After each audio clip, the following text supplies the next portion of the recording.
que quando abre essa porta, Jesus já está presente. Quando a gente vai embora, Jesus nos acompanha. Ele sonda todo dia nosso coração. Então, recebendo a todos com muito carinho, como a gente também foi tratado eu alguns bons anos atrás.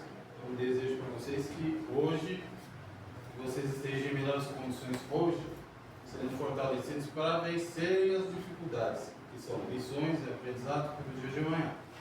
Nesse momento a gente agradece, elevando o pensamento a Jesus, como eu disse, que é o nosso mestre, doutor da lei, e que nos auxilia, que nos orienta, que nos esclarece, pedindo a Ele tudo que a gente pode pedir, que Ele é intercessora entre Deus. Ele pode nos ajudar, Ele vai enviar os seus emissários também. E a gente pode pedir a Deus a qualquer momento, embaixo do mar, aqui dentro, lá fora, em nossas casas, que pela força do pensamento, nossas orações são vistas por Deus. Então vamos pedindo a Deus que nos abençoe, que nos fortaleça, que nos oriente, que a gente aprenda a discernir, separar o joio do trigo, dos nossos atos, pensamentos e sentimentos. Pai nosso, que estais nos céus, santificado seja o vosso nome. Venha a nós o vosso reino. Seja feita, Senhor, a vossa vontade, assim na terra como nos céus. O pão nosso de cada dia nos dai hoje. Perdoai as nossas ofensas, assim como nós devemos perdoar os nossos ofensores. E não nos deixeis cair em tentações, mas ajuda, Senhor, nos livrai do mal. Só vós é o reino, o poder e a glória para sempre. Deus abençoe nosso irmão Carlos Marçal. Ele colabore conosco hoje. Vamos aprender junto um pouco mais sobre o Evangelho do Cristo na casa de Antônio de Oliveira. Que assim seja, graças a Deus.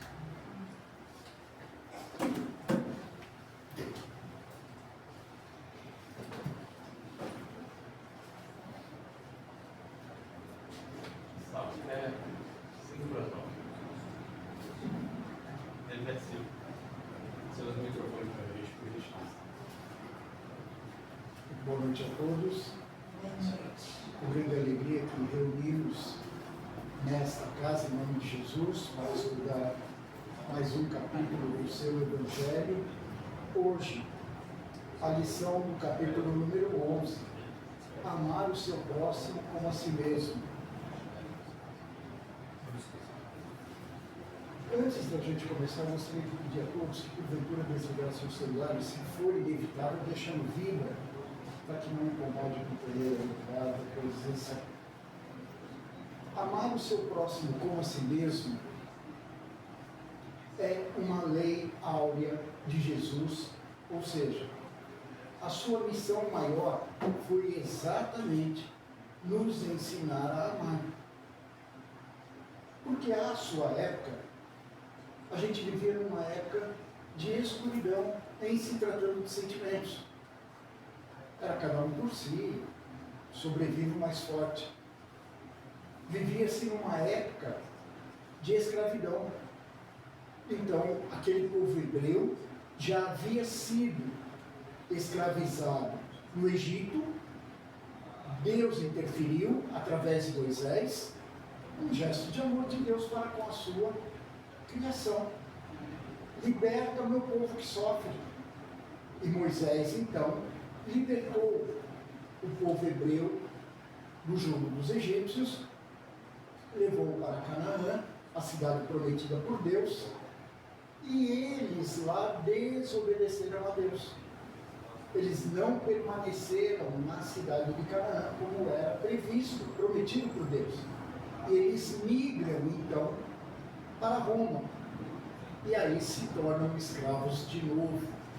É a mesma coisa quando a gente quer ir de um lugar para outro, e naquele lugar tem os impostos, e é isso que aconteceu. Quando Jesus vem a este planeta para nos ensinar,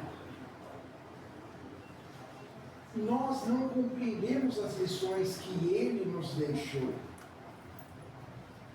Quando ele falava para nós Deus é verdadeiramente bondoso, justo, amoroso. A gente não compreendia essas falas. E então a gente não sabia como proceder, como agir. Quando Jesus dizia para nós, eu não vim trazer a paz, mas trazer a espada, aquilo revolucionou a nossa cabeça. Como assim? Jesus se dizia ser o Filho de Deus. Por que ele disse, eu não vim trazer a paz, mas a espada? Quando a gente adentra a doutrina espírita, a gente começa a estudar, ela nos esclarece uma série de fatores que até então a gente não conhecia, isso é óbvio. E um dos fatores é lei de sociedade. Qual a finalidade da família? Qual a finalidade de família? Qual é o sentido? A gente não poderia viver sozinho em uma ilha e ficar bonitinho lá, tranquilo, sem ninguém perturbando? Não seria bacana isso? Não seria cômodo? A pergunta que cabe é, você evoluiria em sentimentos se você estivesse sozinho?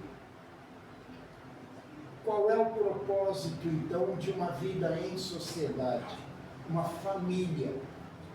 Pessoas que se amam, pessoas que têm a mesma finalidade, o mesmo sentimento, o mesmo propósito e estão ligados por um laço sanguíneo. Não é isso? Ah, mas eu não conhecia ninguém, eu estava sozinho.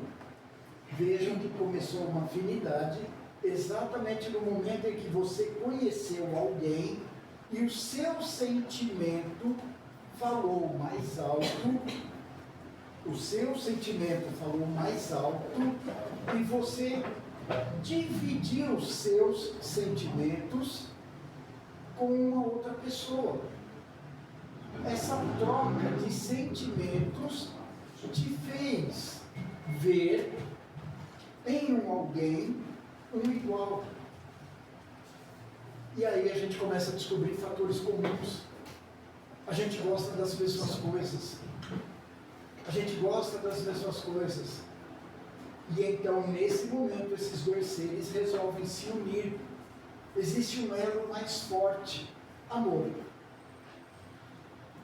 E é exatamente nesse momento que dois espíritos, num elo de amor, se unem, formam um lar, e aí dá origem a uma família, porque começam a vir os filhos. Não é assim que tudo começou? A gente tem uma lenda aí para a gente poder entender isso. Adão e Eva. Era uma simbologia da época. Que tiveram 2 filhos, e aí então começou toda a saga da nossa história da humanidade, não é isso? É uma simbologia. A gente tem aí um exemplo de como pode ter começado a humanidade. Não é uma regra, não é assim que a coisa acontece, mas é uma simbologia. 2 elementos que se unem para formar a família. E quando Jesus diz, eu não vim trazer a paz, mas a espada, vamos tentar entender de uma outra forma. Porque se um lar é formado de 2 pessoas que se amam, e dessas 2 pessoas virão os filhos, por que a briga entre os familiares?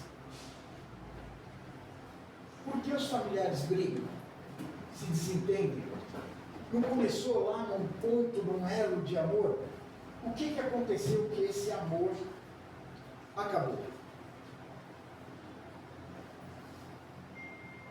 O que aconteceu comigo que eu deixei de amar aquela pessoa que até então eu fazia juras de amor, era toda a minha simpatia, era toda a minha razão de viver, era todo o meu melhor sentimento. E em determinado momento tudo isso acabou. Quando que isso acabou? Em que momento eu deixei isso acabar? Em que momento que eu deixei isso acabar? O desamor vai surgir exatamente no momento em que eu não vejo uma reciprocidade ou uma troca. O desamor é consequência daquilo que eu deixo de fazer. O meu jardim só é florido porque eu cuido, porque eu planto, porque eu rego, porque eu vou lá e coloco o adubo. Se eu largar, as plantas vão secar, vão morrer. E são coisas óbvias que a gente não pensa. O nosso dia a dia tomou conta, as coisas primárias na nossa vida, o mundo material, ele nos engoliu. Ele nos engoliu. A gente não tem tempo. Então a gente não tem tempo de conviver. A gente está correndo muito. Se der, eu te ligo. É o que a gente ouve hoje. Famílias se comunicam pelo WhatsApp. E está no andar de cima. É um sobrado, está no andar de cima. Filho, vem jantar. Filho, vem almoçar, manda uma mensagem de WhatsApp. Então vejam, a gente não tem mais tempo e disponibilidade para cuidar. Quando Jesus fala, amai o vosso próximo, quem é o meu próximo? É aquele que estiver diante de mim naquele momento. Esse é o meu próximo. E ele deu inúmeras lições para nós. Todos aqueles que chegavam diante dele pedindo algo, não importava, ele também não perguntava. Ele deixava a pessoa escolher o que ela queria. O que queres que eu faça? Percebe como que é se colocar à disposição? A maior lição do Cristo foi essa para nós. O que queres que eu faça? Eu estou aqui, peça. Peça. Saiba pedir. E hoje a gente não se coloca à disposição do nosso próximo, do nosso semelhante. Por quê?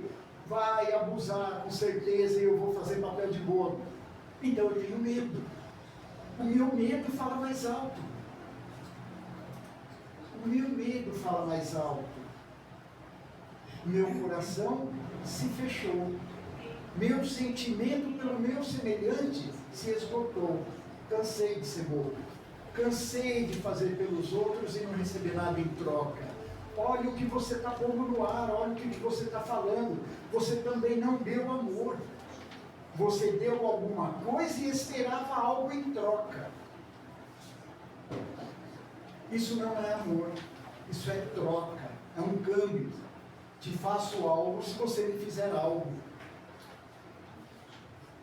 Enquanto o nosso orgulho, a nossa vaidade, o nosso egoísmo imperar, falar mais alto, a gente não vai ter uma sociedade justa e igualitária.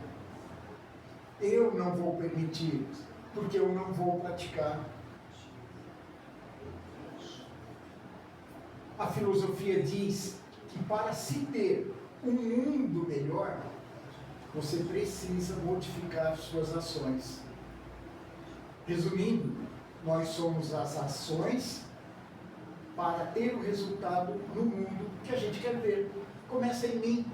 A mudança começa em mim. Eu tenho que praticar o bem, o amor e a caridade que Jesus nos ensinou e nos pediu para seguir os exemplos dele. É isso que a gente precisa fazer. Conto uma história que numa tribo, uma jovem índia queria se casar com um jovem que era o guerreiro, ali o mais forte. Mas, para que esse casamento fosse possível acontecer, ela tinha que falar com a anciã que era quem guardava a cultura daquela tribo.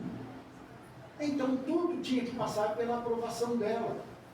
Existia ali um código moral. E então, essa jovem foi falar com a anciã. E a anciã falou: não é o momento ainda para vocês se unirem. É necessário um aprendizado. Tenham algo muito mais forte para que aconteça antes dessa união. Como a negativa aconteceu, aquela jovem se rebelou contra a anciã.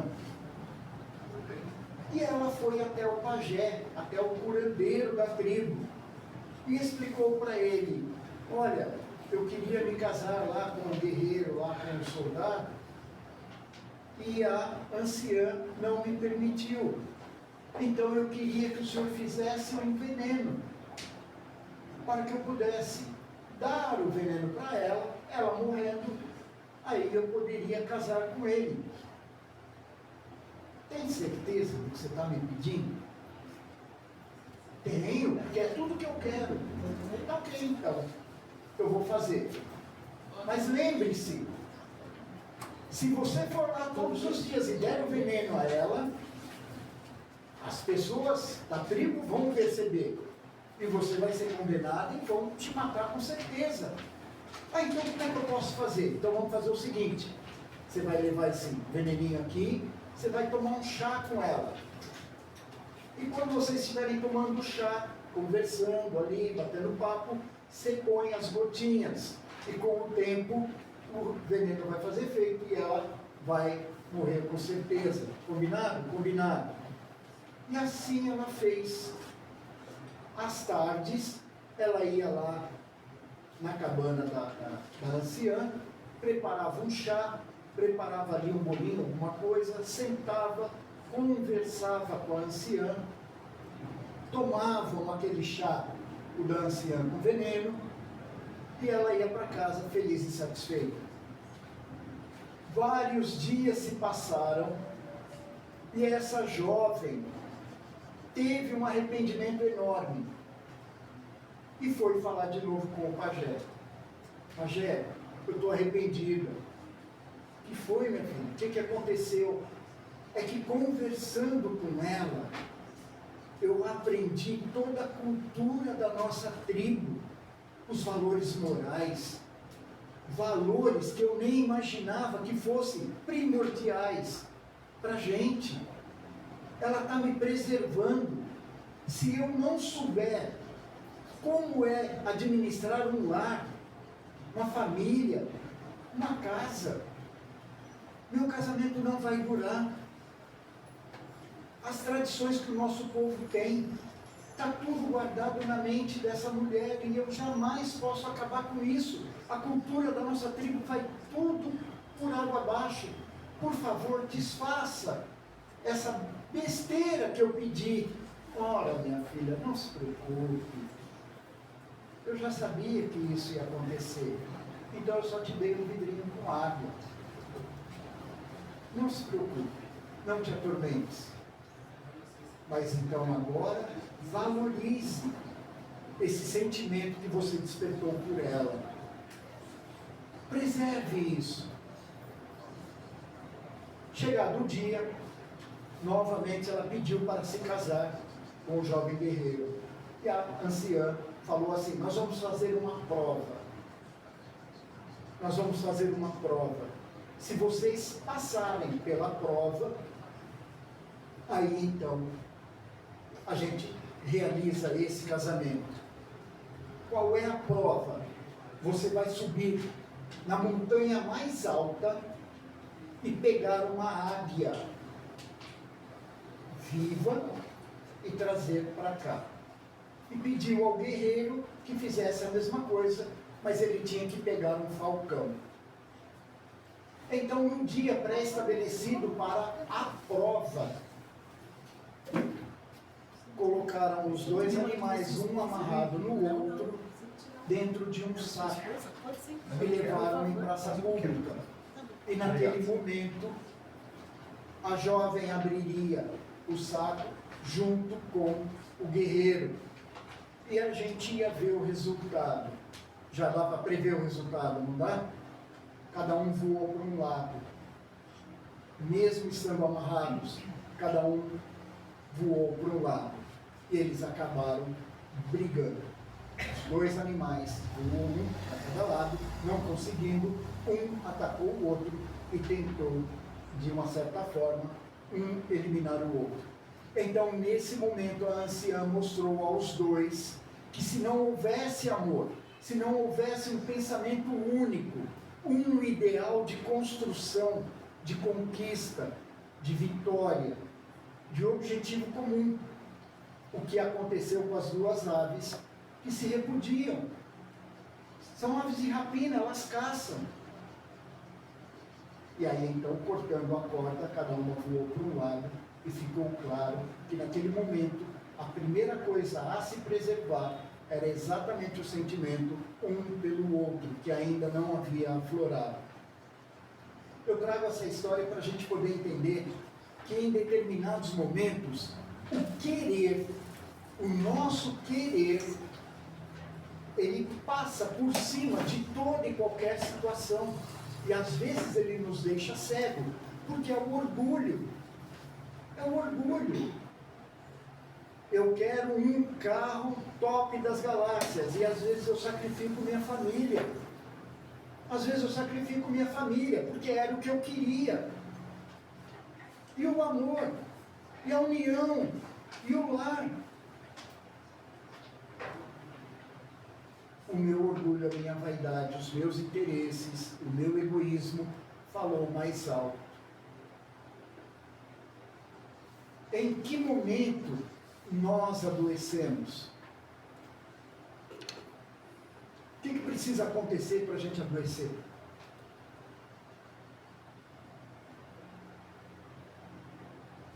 No momento em que a gente deixa de amar. Quem ama não adoece. Não tem tempo. Ele está tão preocupado em se doar, em se fazer útil, seguir os preceitos que o Cristo nos disse, amai o vosso próximo como você se ama. Então, se eu me amo, eu quero o melhor para mim, eu tenho que querer o meu melhor para o meu semelhante. É uma lei de justiça e igualdade, é uma lei de Deus. Como que eu quero um mundo, um universo só para mim? Já é um pensamento que eu coloco no universo de egoísmo. E é nesse momento então que eu não me sinto realizado, satisfeito. Porque eu deixei de fazer. Se eu deixei de fazer, a energia não flui, não acontece. Vocês já consultaram, por alguma razão, alguma pessoa que fala sobre investimentos, e ela fala que é necessário investir para que se tenha retorno? Você tem que usar para que aquilo gere uma energia. Ao passo que se você guarda, você deposita em poupança, você esconde, você enterra o dinheiro no chão, com medo de que roubem, ele fica paralisado, é uma energia paralisada. Então vejam, é necessário agir, é necessário fazer, para que o universo dê a resposta. Chama-se lei de ação e reação. Você age, o universo reage. O que a gente precisa policiar? A nossa ação. A nossa ação.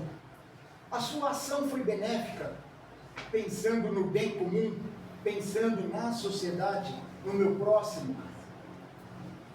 Sim, então é isso que vai gerar, e é isso que a gente vai receber de volta. Por isso do provérbio popular, a que se faz, a que se paga. O que você fez?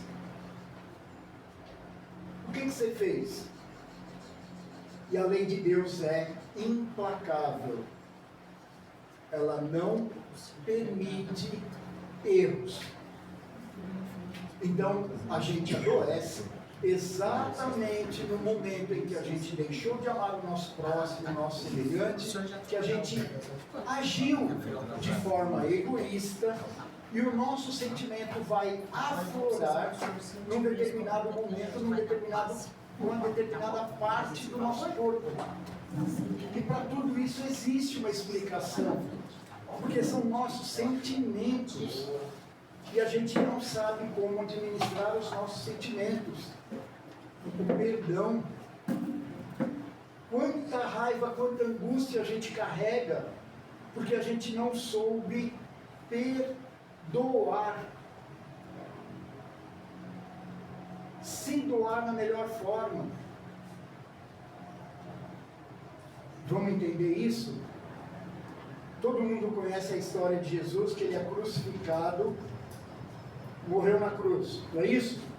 Alguém sabe a última frase que Jesus disse? Alguém lembra disso? Alguém sabe a última frase que Jesus disse? Perdoai-os, Pai, porque não sabem o que fazem. Ele podia ter nos amaldiçoado, não podia? Ter se vingado de nós? Ele podia tudo, ele era filho de Deus. Ele podia tudo. E ele pediu ao Pai que nos perdoasse. Porque nós não tínhamos entendido o propósito, o sentido da vida dele estando no meio de nós. Quanta ingratidão nós fizemos. Quanta perseguição nós fizemos a ele. O quanto de amor ele deu.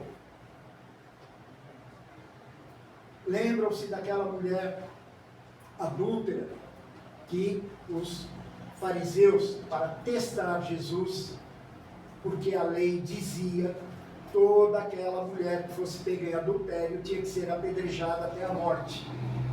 Era a lei, era a lei. Eles cumpriam a lei rigorosamente. Vamos ver o que esse Jesus fala? Ele diz que é filho de Deus, vamos ver o que ele fala? E trouxeram a mulher adúltera até Jesus. Senhor, trouxemos essa mulher pega em adultério. Segundo a lei de Moisés, os 10 mandamentos, diz que se ela foi pega em adultério, tem que ser morta pelo apedrejamento. E o Senhor? O que o Senhor tem a dizer para nós? Ela foi pega em adultério. Onde está aquele que estava com ela? Por que só trouxeram ela? Onde está aquele que foi pego com ela?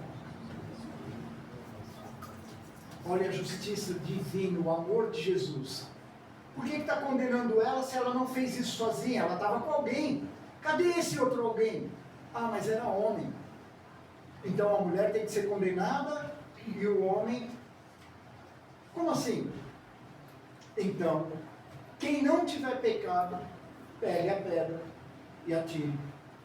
Pouco a pouco eles foram soltando a pedra no chão e foram indo embora, porque as suas consciências pesavam. Então vejam, os gestos de amor de Jesus para conosco. Se nós estivéssemos ali no lugar de Jesus, a gente já não ia atacar logo uma pedrinha, um mínimo que fosse. Não é assim que a gente faz? Para cima de mim não, ei. Era o que a gente ia fazer, porque o nosso sentimento não nos permite ver bondade nas pessoas. A gente não consegue olhar por esse ângulo, porque a gente olha com o nosso ponto de vista, com o nosso sentimento ainda, e a gente ainda é pequeno. A gente precisa entender esse comportamento que o Cristo veio nos trazer. Amar o seu próximo acima de tudo, fazer por ele o que você gostaria que ele te fizesse. Mas ele já está agindo diferente de mim. Como que a gente age quando a gente pede uma opinião para alguém e a opinião não nos é satisfatória? Começa daí. Começa daí. Cara, eu estou pensando em comprar um carro. O que você acha? Sei não, hein? Acho que não é o momento agora. Tá aí uma turbulência no mercado, uma instabilidade financeira, meio que falta de recurso. Ah, você é invejoso, cara, eu vou comprar e pronto.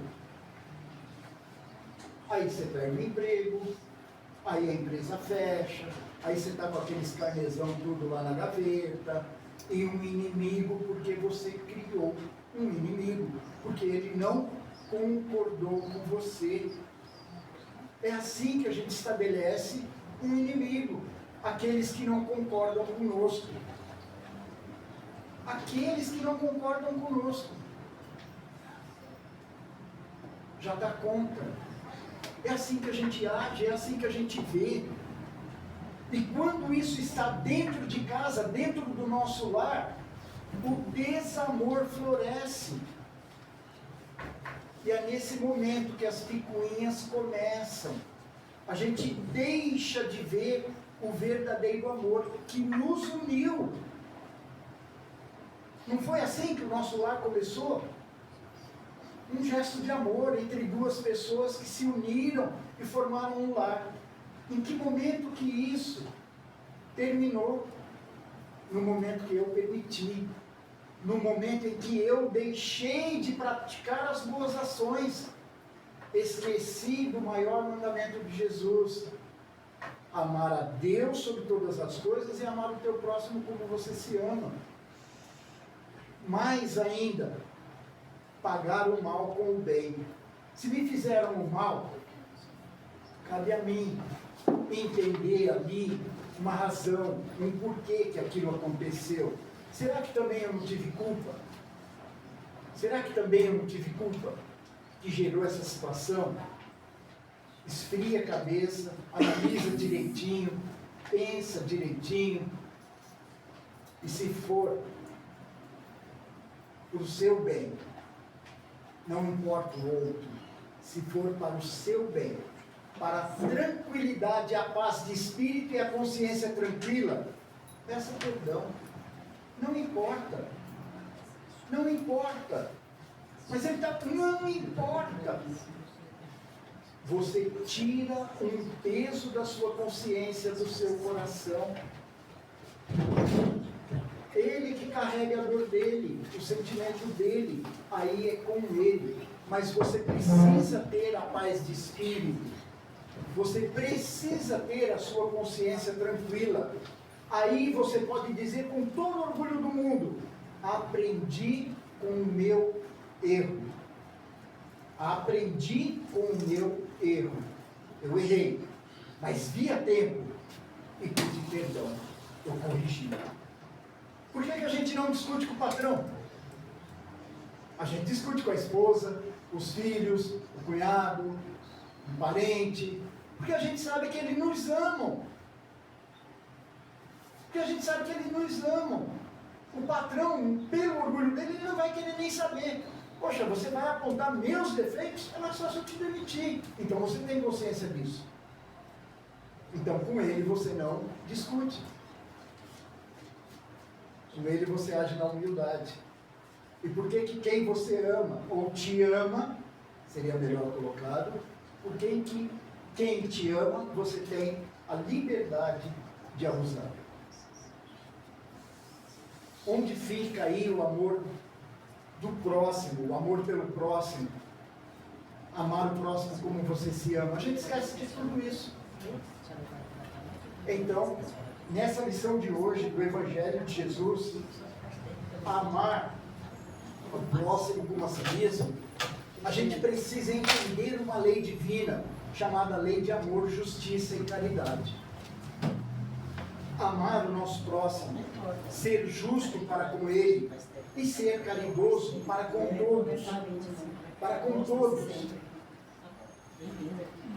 Pedro, São Pedro e São Paulo vão dizer para a gente o seguinte: fora da caridade não há salvação.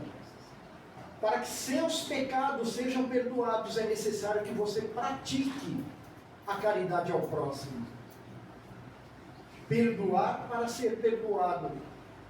Como que você quer que Deus te perdoe se você não perdoa o seu semelhante? Então a dor não é do outro, é sua. A dor é sua. E no momento em que falta alguma coisa dentro de você, abre as portas para o vício. Seja ele qual for. Seja ele qual for. Quando eu brigo com alguém, eu fico enfurecido, eu preciso comprar alguma coisa e me dar de presente. É só assim que eu massageio o meu ego. Estouro o cartão de crédito. Não importa. Aí eu vivo brigando e me torno um viciado em compras compulsivas. E aí? Psicólogo, terapia, fazer um monte de coisa para ver se isso se reverte. Mas se não tratar a causa, que fui eu que causei, não foi o outro, fui eu que implantei aquilo em mim, eu não vou conseguir entender a minha dor e o meu sofrimento. Fica claro isso pra gente? A dor e o sofrimento, quem criou fui eu. Imagina uma situação, nós temos 8 bilhões de pessoas no planeta, não é isso? E você está sofrendo, não é? Está sofrendo? Deus te escolheu entre 8 bilhões para te castigar? Que Deus é esse? Diz para mim, qual é o conceito que a gente tem de Deus? Olha um dogma da Igreja Católica. Não estou falando contra a Igreja Católica, não é nada disso. Existe um dogma na Igreja Católica que, se você obedecer a Deus, fizer tudo ali que os preceitos mandam, você vai para o céu. E se você não obedecer, você vai para o inferno. Não é legal isso? Aí então a gente vai para a doutrina espírita diz assim: Deus, inteligência suprema do universo, Criador de todas as coisas, fonte eterna de amor, bondade e justiça, criou a nós todos, seus filhos, pela lei de igualdade. Somos todos iguais, não somos? Somos todos iguais. Criou a nós todos pela lei de igualdade, nos deu a lei de amor, justiça e caridade. Então, pela justiça, aí a lei de igualdade, estamos na mesma situação. E ele ia escolher justo você para penalizar? Então vamos com calma aí. Segunda coisa, ele criaria um espaço para pôr ali espíritos bons e um outro espaço para pôr espíritos ruins. Se existe bom e ruim, quem criou o mal? Se Deus é a inteligência suprema do universo, criador de todas as coisas, e existe o mal, foi ele que criou. Ele seria a inteligência suprema? Acho que não. Olha a concepção que a gente faz de Deus. Então, alguma coisa nós estamos entendendo errado. Quem criou o mal? Eu mesmo. Eu mesmo. No momento em que eu deixei. Só quem chegou pela primeira vez.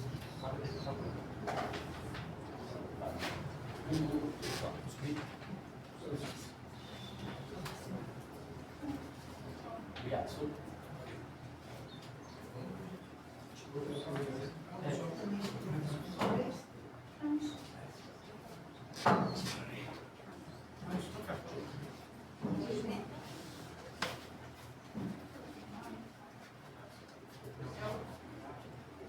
No exato momento em que eu deixo de acreditar em Deus, me faço autônomo, agora eu vou caminhar com minhas próprias pernas e vou fazer os julgamentos pela minha concepção, pela minha inteligência. Então eu me torno materialista. Eu vou agir por aquilo que eu acredito e sei, por aquilo que eu conheço. E Deus, não, Deus não existe. Energia superior, esses papos aí, para mim não existe. E aí então, eu estou sozinho nessa minha caminhada. Eu lembro quando eu estava na escola, a professora falava assim, ó, tal dia vai ter prova. E sempre a gente tentava. Professora, a prova vai ser em grupo? Vai. Se você acreditar em Deus, é você e Ele. Senão você está sozinho na parada. Acho melhor estudar. Aí ela batia com a marreta na cabeça, né? Acho melhor você estudar. De quem era a responsabilidade? Da nota. Nossa. Dela. A responsabilidade é dela porque ela não sabe ensinar. Não é isso que eu vou falar? Por que você tirou 0? Ah, porque a professora não sabe ensinar. Ela não deu essa matéria. E ela fez a prova. Você está falando sério? É isso? É assim que você vai justificar suas atitudes? E a gente vive uma vida fazendo isso. Eu sou assim porque a culpa é do outro. A culpa é do outro. Aí quando você entra na doutrina espírita, a primeira coisa que eles falam, livre-arbítrio. Livre-arbítrio. Nem Deus interfere nas suas decisões, na sua tomada de decisão. Você age livre e espontaneamente segundo seus conhecimentos. E você quer justificar que você é assim, nos dias de hoje, por causa do seu pai e sua mãe, por causa do seu patrão, por causa do seu irmão, por causa do seu cunhado, por causa dos outros. E você? Então a doutrina espírita esclarece. Espírito que está encarnado não é vítima. Não é vítima. Porque ele está num processo de autoaprendizagem. Estamos aqui para aprender, para nos aprimorar. E então voltamos ao conceito de família.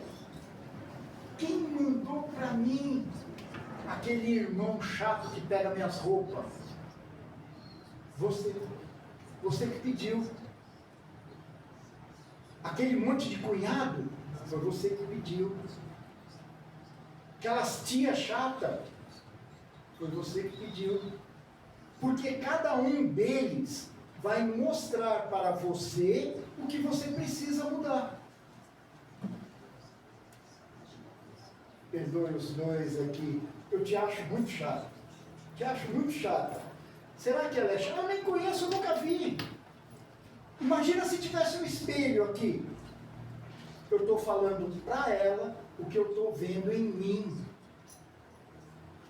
É o que eu estou vendo em mim, então eu projeto no outro. Eu nem conheço o outro, eu não sei o que ele está pensando, eu não sei do que ele é capaz, mas eu vou jorrando nele todas aquelas sensações e aqueles sentimentos que existem em mim. Meu medo faz isso. Meu medo faz isso. Eu poderia escolher inúmeras frases, como você é elegante, como seu semblante é simpático, como você é carismático, não é? Como você olha para as pessoas de um jeito amoroso. Por que eu vou falar isso? Esse cara é estranho. Esse cara tem algum interesse. Esse cara está querendo alguma coisa. Vai ver que ele vai vender convênio para nós. É isso que a gente vai pensar. A gente não consegue acreditar que pessoas podem sim se aproximar de nós e mostrar algo bom. E o pior, o comentário evangélico que eu faço aqui na frente, a alguns, soa como um monte de bobagem. Soa como um monte de bobagem. Mas a gente não consegue entender exatamente aquilo que eu estou ouvindo que eu preciso mudar em mim. Eu quero mudar no outro. Isso não é novidade nenhuma. Eu estava fazendo um comentário desses em uma outra casa, e quando eu estava saindo, me despedi, quando eu estava saindo, uma senhora segurou no meu braço. Moço do céu, foi Deus que mandou o senhor aqui. É mesmo? Por quê? O senhor falou tudo que a minha cunhada precisa ouvir. E aonde está a sua cunhada? Não, está em casa. E a senhora, eu sinto muito, mas eu falei tudo que a senhora precisava ouvir. Tanto que Deus me mandou aqui para encontrar com a senhora. E Deus mandou a senhora aqui também. arrumou um inimigo, é lógico. A gente chama de obsessor, né? Que vai derrubar a praga o resto da vida. Mas não tem problema. Às vezes, a gente precisa ouvir as coisas, para que ela nos desperte, para que ela nos faça ver o que nós precisamos mudar em nós. Nós queremos mudar o outro. Imagina, são 8 bilhões de pessoas, eu vou mudar 8 bilhões de pessoas? Não, é mais fácil eu mudar a mim mesmo. Não é mais fácil. Não é mais fácil. Porque a maior distância percorrida é entre a nossa razão e o nosso sentimento, a nossa emoção.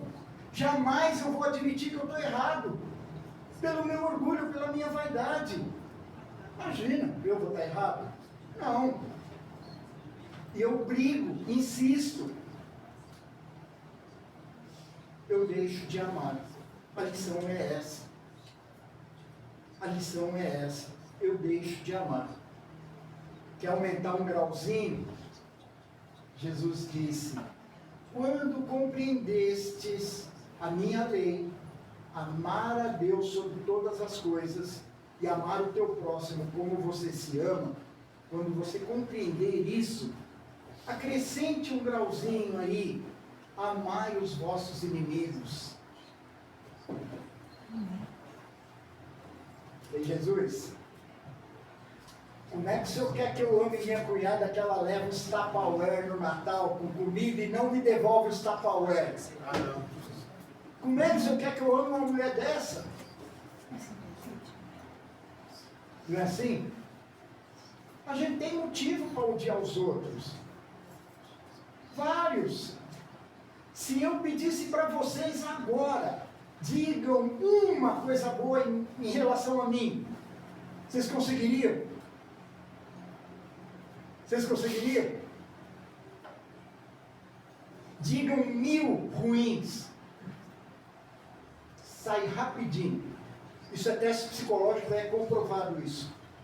Teste psicológico em empresas e é comprovado isso. Uma coisa boa de uma pessoa que você está olhando, fica difícil. 10 ruins. E a pessoa consegue falar. Por quê? Porque eu estou escrevendo e falando aquilo que eu sinto, aquilo que está dentro de mim, aquilo que eu sei, que eu sou capaz. Mas eu não sei se o outro é capaz. Mas eu vou desarmando, vou fazendo. O Chico nos ensinava dizendo o seguinte: pior do que uma agressão é você ser o agressor. Porque você carrega o peso, você carrega a consciência. Pode não significar nada naquele momento, mas a sua consciência vai te cobrar no momento oportuno. E qual é esse momento oportuno? No momento em que eu adoeço, ou no momento em que eu passo por uma dificuldade real. Existe uma insatisfação aqui dentro.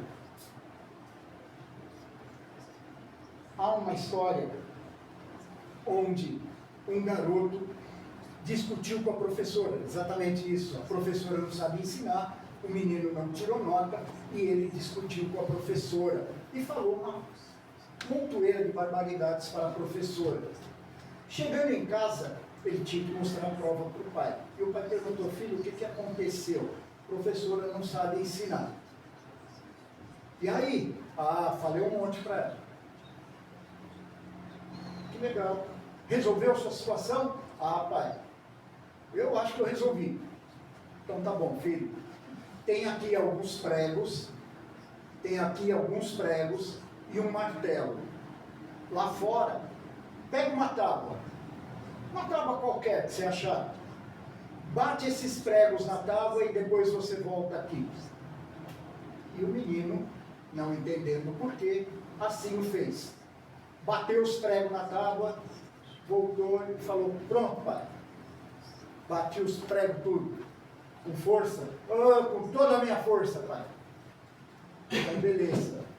Agora você vai lá e arranca os pregos. E aí o menino, não entendendo, obedeceu o pai. Foi lá e arrancou os pregos. Trouxe os pregos e o martelo. Pronto, pai, seus pregos e o martelo. O que aconteceu, filho? Como assim? Como ficou a tábua? E pai, ficou cheio de buracos dos pregos. É exatamente isso que eu quero que você entenda, filho. Uma agressão é como você bater esse prego na tábua. Mesmo que você retire o prego, o buraco vai ficar. A ofensa, a mágoa, você depositou. E aí então fica claro para a gente essa lição do Chico. Pior do que uma ofensa é você ser o agressor. Você causar a dor e o sofrimento, porque foi no momento em que você deixou de amar. Você deixou de amar. Você poderia elogiar. Você poderia falar coisas que construíssem. Mas você preferiu se distanciar. Elogiar dá medo, paga imposto, traz um transtorno muito grande para a gente. Por que a gente não faz isso?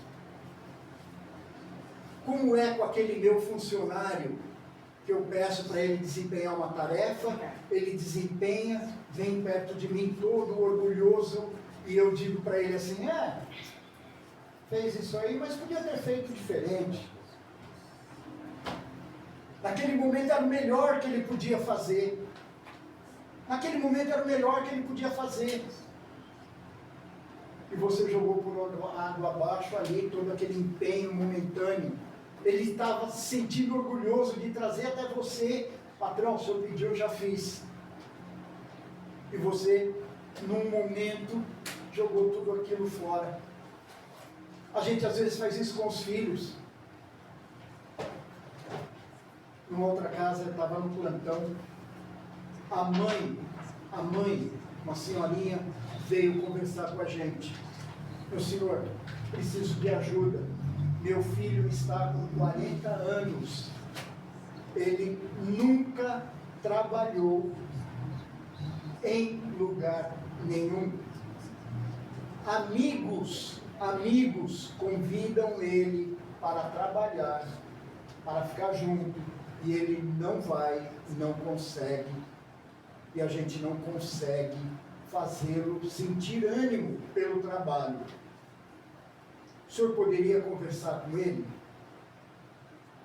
Claro. Ouvir é um gesto de caridade imenso. O rapaz entrou. Diga lá, meu amigo, qual é a sua dor? Minha mãe pediu para eu vir aqui porque ela quer que eu trabalhe.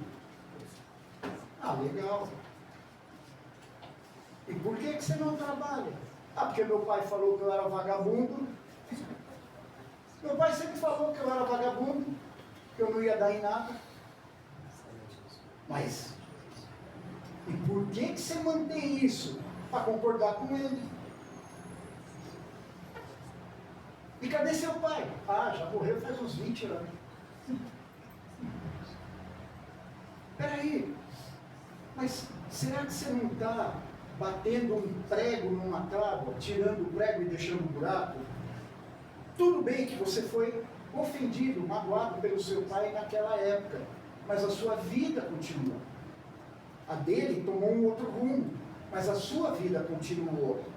E se nós temos na lei de Deus uma lei de trabalho e uma lei de progresso, onde você age, você faz, você aprende, você se aprimora e automaticamente o progresso acontece, você precisa cumprir essa lei, você precisa agir, você precisa se expor para aprender, porque senão você vai ficar atrofiado, física e emocionalmente.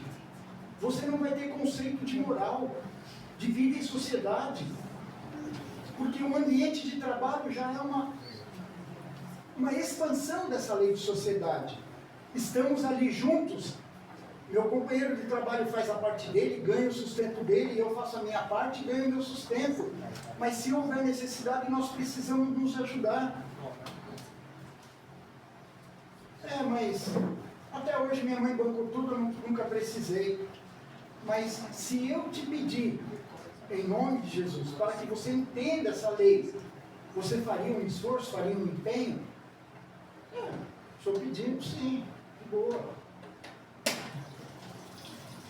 E então é designado um tratamento antiobsessivo para que ele elimine aquela ideia e ele possa ter ideias positivas, de que sim ele é útil, de que sim ele é capaz, de que sim ele vai poder. E não é porque o pai dele matou ali um espírito que ele tem que levar isso adiante. E aí então a gente vai entender a quinta lei de Deus: não matarás. Não matarás não é pegar um revólver e tirar a vida do outro semelhante. É matar um sonho. É matar um desejo de realização. É negar o direito do progresso, do sucesso. Tem um desenho animado que eu gosto muito, que chama Toy Story. Lá tem um robozinho assim, Buzz Lightyear, e a frase dele é fantástica. É tudo que Deus gosta de que a gente diga: ao infinito e além. Tudo nos é permitido. Tudo nos é permitido. Quantas árvores existem no planeta? Vocês já contaram? Vocês já perderam o tempo de vocês contando? Não, nunca. Fundo do mar, quantos peixes tem? Vocês já contaram? Não. Quantos países? Quantas cidades? Quanto é a população? Vocês já pararam para ver isso? Quantas estrelas? Quantos planetas? Vocês já pararam para pensar nisso? Nunca. Quantos de vocês existem? E agora? Seu irmão gêmeo não é igual a você, ele é uma individualidade. Quantos de você existem? Você é único. Você é uma joia rara. Você é uma joia rara. Você é único. Seu irmão gêmeo não é igual a você. Ele é ele. Fica claro isso. A nossa gratidão a Deus por Ele nos permitir, através de sucessivas reencarnações, a oportunidade da vida, o momento que nós estamos vivendo agora. Então, se nesse momento eu estou passando por dor e sofrimento, é digno que eu feche os olhos, volte no meu tempo, dia após dia, e faça uma reciclagem das minhas ações. O que eu fiz nesse dia, o que eu fiz nesse mês, o que eu fiz nesse ano. Ixi, olha, aqui eu agi mal. Isso está refletindo agora. E você é capaz de fazer isso porque está gravado na sua memória. E um exame de consciência vai te trazer isso. Um exame de consciência. Ele é verdadeiro. Mas você tem que ser honesto com você. Ah, eu errei, mas foi porque a outra pessoa fez isso. Não. Você fez porque você era tendencioso. Ficha azul. Ficha azul. Por só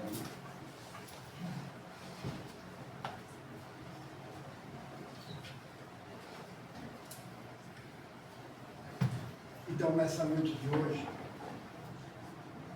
eu desejo de coração que a gente aprenda a amar.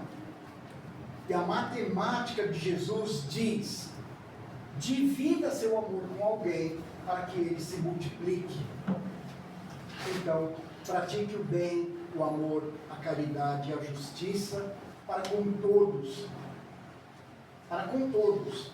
Aquele que estiver na sua frente naquele momento. Propague o amor que o Cristo tem em nós, por nós. E que a paz do Cristo reine em nós através dessas ações. Eu desejo a todos um ótimo tratamento, que vocês tenham tudo aquilo que a espiritualidade tem preparado para cada um, possam receber as bênçãos do alto e possam sair daqui bem melhores do que quando aqui chegaram. Muita luz a todos, um ótimo tratamento. Como é de costume, eu dou uma cópia do Evangelho. Como é de costume, eu dou uma cópia do Evangelho de presente. Alguém está vindo pela primeira vez? Eu tenho um só. Quem pegar? Não tem? Aqui ensina como fazer o Evangelho no lar. Harmoniza a casa, o trabalho e tudo mais. Ok? Ótimo tratamento a todos. Fiquem com Deus.